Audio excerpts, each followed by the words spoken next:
Where are you going? Where have you been? A reading.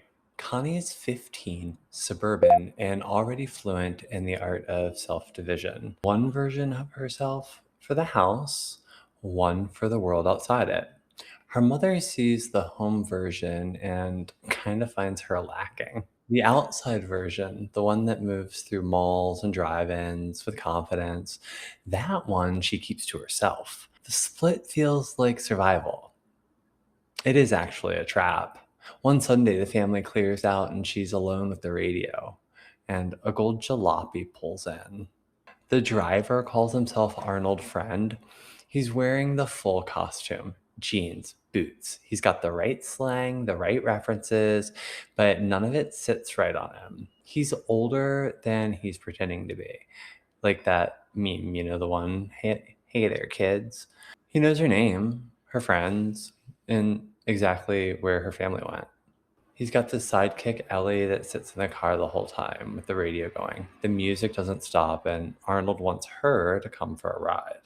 The longer it goes on, the clearer it becomes that the normal moves run, call for help, say no and mean it they aren't available to her. The story ends when she walks out the door towards him. It never really tells you what the walk is, whether it's a surrender, whether it's a trance. Yeah, you don't even know if it's really something she chose. That ambiguity is the point. Here's what I keep coming back to. It's that Arnold Friend is wearing a costume, and the costume almost works. It's not that he's some sort of horror movie monster in so much that he's uh, I don't know, something like the Ashtanga authorization sequence. The hierarchy presents itself as a lineage, ancient, earned, transmitted, teacher to student. It goes across generations. But, you know, I know there is something real in that. I participate in it. But what it actually runs on functionally is proximity to Mysore, stamps of approval from people who got their stamps of other people's approval, and so forth and so on. And it forms a social economy where legitimacy flows downhill from a small number of sources. There becomes a clout structure that wears a tradition costume. I feel like once you see it, you can't unsee it.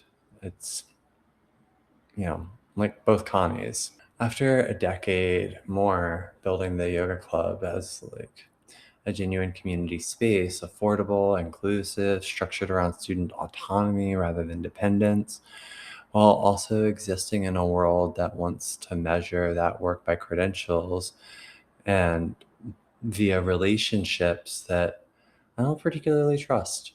I have the authorization. I did all the things.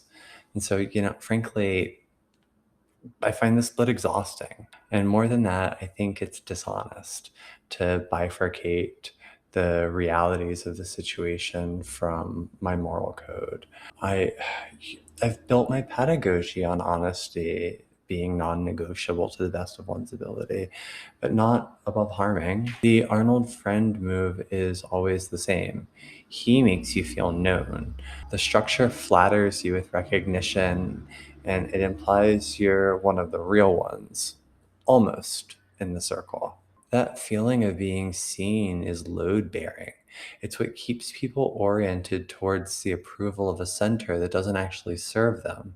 But I think what Oates gives you, and what I find genuinely useful, is that radio in the car never stops. Ellie's got it on in the car. Connie had it on before Arnold Friend showed up. The music isn't his, he uses it. The practice is the same. I'm not walking away from Ashtanga. The sequence, the breath, the counted method, the 15 years of intelligence that I've accumulated via working in the system. That's not Arnold Friend's gig.